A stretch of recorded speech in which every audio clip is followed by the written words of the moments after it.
Good day, class. Welcome to the second part of the discussion. By the way, my name is Jamila A. Gobalio. You can call me Teacher Jam, and I will be your teacher for today.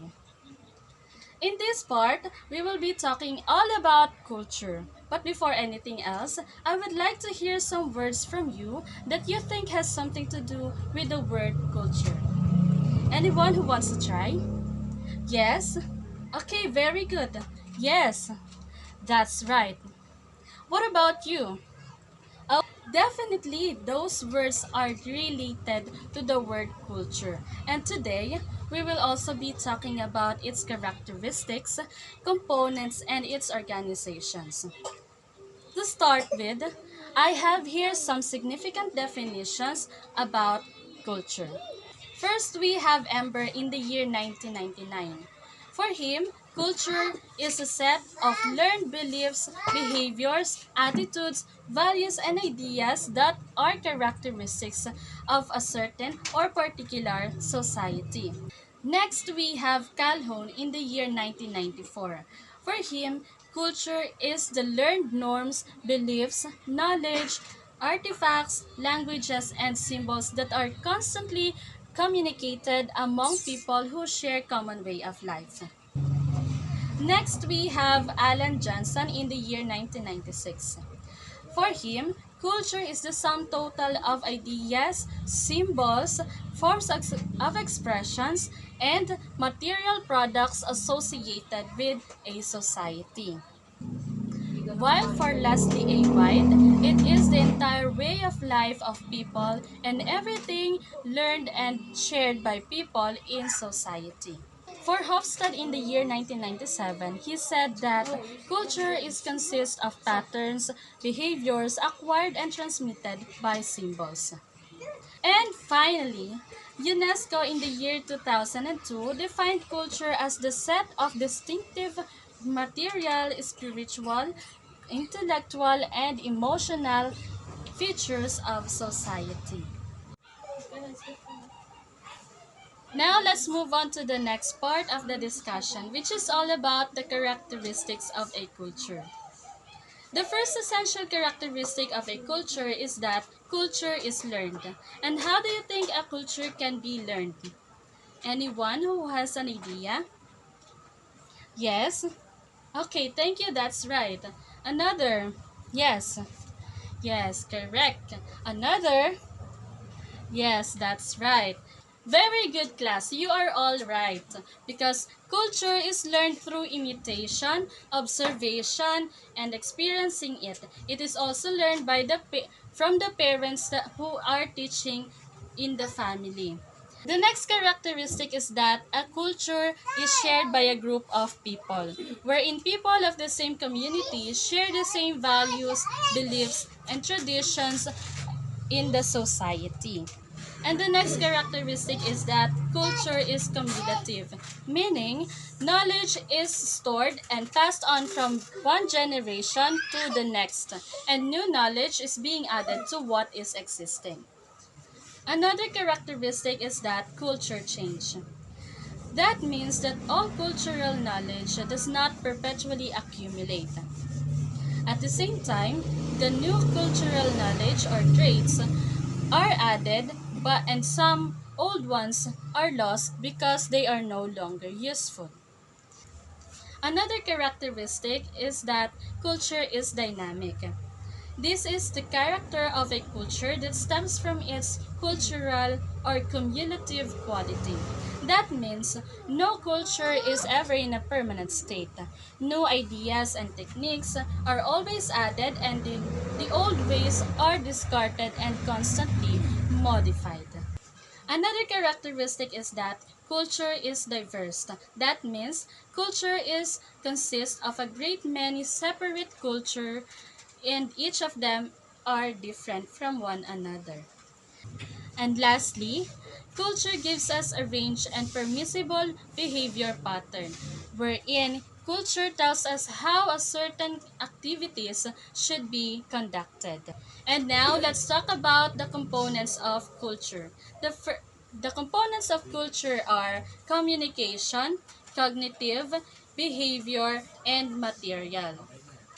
Firstly, let us talk about the communication component, which is consists of language and symbols.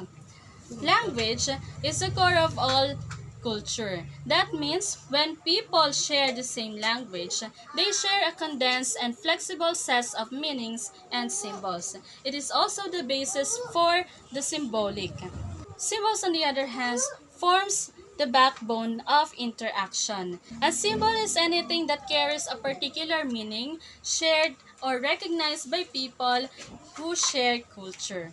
And the next component is the cognitive component, which is about how we think within a culture. It is consists of number one, idea, beliefs, and knowledge. And number two, values. And number three, accounts. When we talk about values, it is about the desirability, goodness, and beauty, which serves as broad guidelines for living, for social living. And accounts are how people use their common language to justify, rationalize, excuse, or legitimize their behavior to themselves and others. The third component of a culture is behavioral component, or the how we act. It is also composed of a norms, which norms has different types, which are the mores, laws, rituals, and folkways. Norms are the rules and expectations by which society guides the behavior of its member. It changes and varies over time depending on the situation, and they are reinforced through the punishments and or sanctions, which take the form of reward or punishment. And norms has four types. These are the mores, laws, rituals, and folkways. The first type of norms is the mores.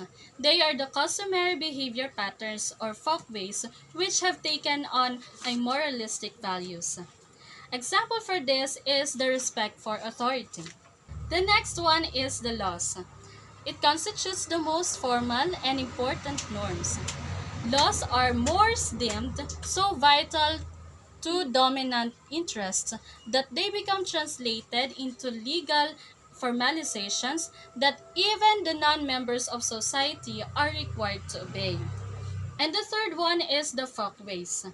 Folkways are the behavior patterns which are repetitive and organized. It is also commonly known as customs. Once established and accepted, these patterns are endorsed by most members of the society and become the way of their folk or their folkways. And the last type of norms is the rituals. These are highly scripted ceremonies or strips that follow a specific sequence of action. They occur at predetermined times or triggered by a specific use. Example for this are the ceremonies such as wedding, baptism, and graduation. And the last component of culture is the material component. It refers to the objects or the physical objects of cultures such as machines, equipments, tools, books, clothing, and etc. The forms and functions of these objects is an expression of culture, and culturally defined behavior often depends on the presence of this object. And now when we talk about the organization of culture, we have to remember two ideas. The first one is the cultural traits and the second one is the culture complexes. Cultural traits is the small unit or element of a culture. It represents or it is either material or a non-material culture that represents a single or combination elements that is related to a specific situation. For example, the kissing of the hand of the elders after the Sunday Mass or Angelus. While for the culture complexes, it is consist of the cluster of culture traits. And when they are grouped together, they form a culture pattern. And we have three ways on how a culture is transmitted.